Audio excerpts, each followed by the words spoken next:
താനുമായി ബന്ധപ്പെട്ട വിവാദങ്ങൾ രാഷ്ട്രീയ പ്രേരിതമെന്നാണ് ബത്തേരി നിയോജക മണ്ഡലം UDF സ്ഥാനാർത്ഥി IC ബാലകൃഷ്ണന്റെ പ്രതികരണം. താൻ വിജയിച്ചു കഴിഞ്ഞുവെന്നും ഇപ്പോൾ ഭൂരിപക്ഷം കൂട്ടാനാണ് ശ്രമിക്കുന്നതെന്നും IC ബാലകൃഷ്ണൻ പറഞ്ഞു. ഇപ്പോൾ നമ്മളുള്ളത് സുൽത്താൻ ബത്തേരി നിയോജക മണ്ഡലം UDF സ്ഥാനാർത്ഥി ശ്രീ IC ബാലകൃഷ്ണനോടൊപ്പമാണ്.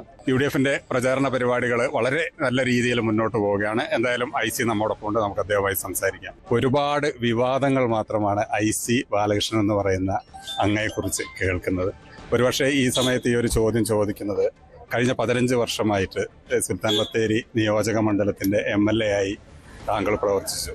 ഈ ഒരു വിവാദത്തിന് എന്താണ് ഇങ്ങനെ സംഭവിക്കുന്നത്? സാധാരണ ഈ ഒരു പഴഞ്ചൊല്ലുണ്ട്, നമ്മളെ പൂർവികരൊക്കെ പറയുന്ന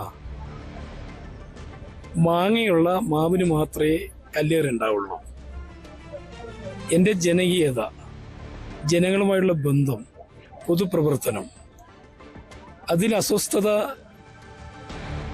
പ്രകടമാക്കിയ ചില രാഷ്ട്രീയ പാർട്ടി രാഷ്ട്രീയവൽക്കരിച്ചുകൊണ്ടുള്ള ആരോപണങ്ങളല്ലാതെ അടിസ്ഥാനപരമായുള്ള ഒരു ആരോപണം അവർക്ക് ഉന്നയിക്കാൻ കഴിയുന്നില്ല എന്നുള്ളതാണ്. ഇനി അതിനൊക്കെ മറുപടി പറയുന്നത് ഞാനല്ല, പൊതുജനങ്ങളാണ്, വോട്ടർമാർ. അവർ മറുപടി പറയാൻ തുടങ്ങിയല്ലോ. കാരണം ബത്തേരിയിലെ ജനങ്ങളും ഞാനുമായിട്ടുള്ള ബന്ധം ഒരു ജ്യേഷ്ഠ സഹോദര ബന്ധമാണ്, ഒരു അച്ഛനും മകനുമായിട്ടുള്ളൊരു ബന്ധമാണ്, നല്ല സുഹൃത്തുക്കളായിട്ടുള്ള ബന്ധമാണ്.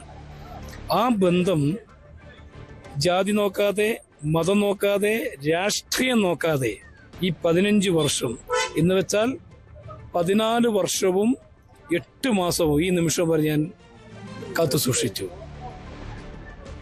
അപ്പോൾ എനിക്കെതിരെ വരുന്ന ആരോപണങ്ങൾക്കൊക്കെ മറുപടി അവർ പറഞ്ഞുകൊണ്ടിരിക്കുകയാണ്, ഇനിയും പറയും. പിന്നെ ഞാൻ എന്തിനാ ഭയപ്പെടുന്നത്?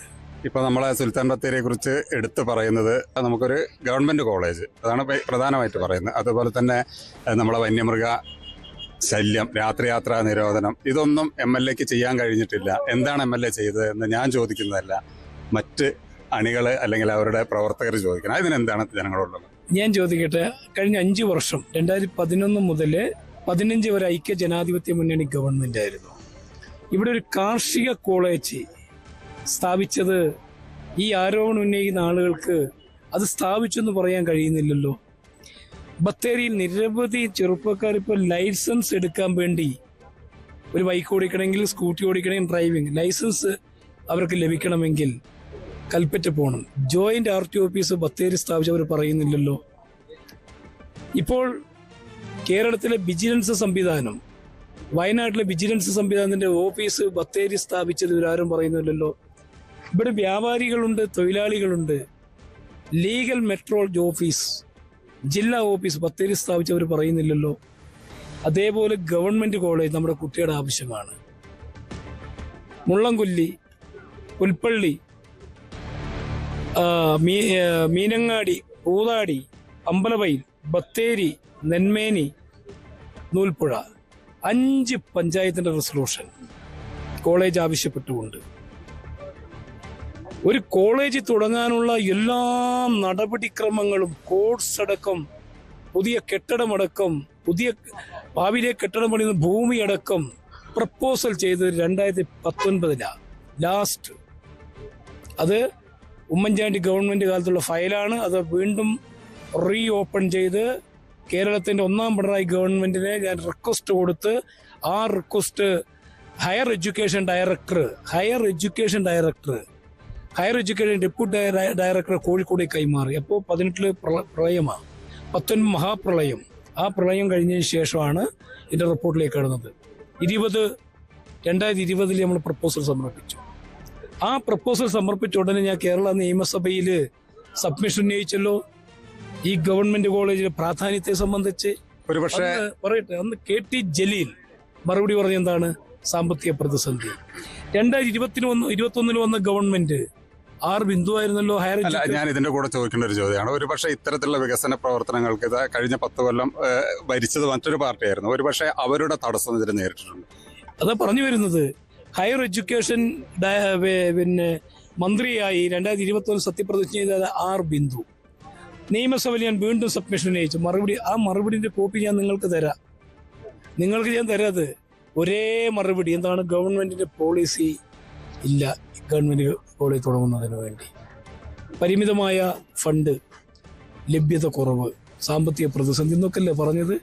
ഞാൻ ചോദിച്ചപ്പോൾ യഥാർത്ഥത്തിൽ കോടികളുടെ ദൂർത്തടി നടത്തിയ ഒരു ഗവൺമെൻറ് ഇവിടുത്തെ പാവപ്പെട്ട നമ്മുടെ കുട്ടികൾക്ക് പഠിക്കാൻ ഒരു ആർട്സ് ആൻഡ് സയൻസ് കോളേജിൻ്റെ എല്ലാ നടപടിക്രമങ്ങളും പൂർത്തീകരിച്ചിട്ടും ബഡ്ജറ്റിൽ 5 ബഡ്ജറ്റിൽ 21, 22, 23, 24, 25 5 ബഡ്ജറ്റിൽ ടോക്കൺ പ്രൊവിഷൻ വന്ന ഈ കോളേജ് എന്തുകൊണ്ടാണ് ഗവൺമെൻറ് പ്രഖ്യാപിക്കാത്തത്? അപ്പോൾ രാഷ്ട്രീയവൽക്കരണം. ഞാനിവിടെ പ്രതിപക്ഷ MLA ഈ കോളേജ് കൊണ്ടുവന്നാൽ അതിൻ്റെ ഇമേജ് IC ബാലകൃഷ്ണന്.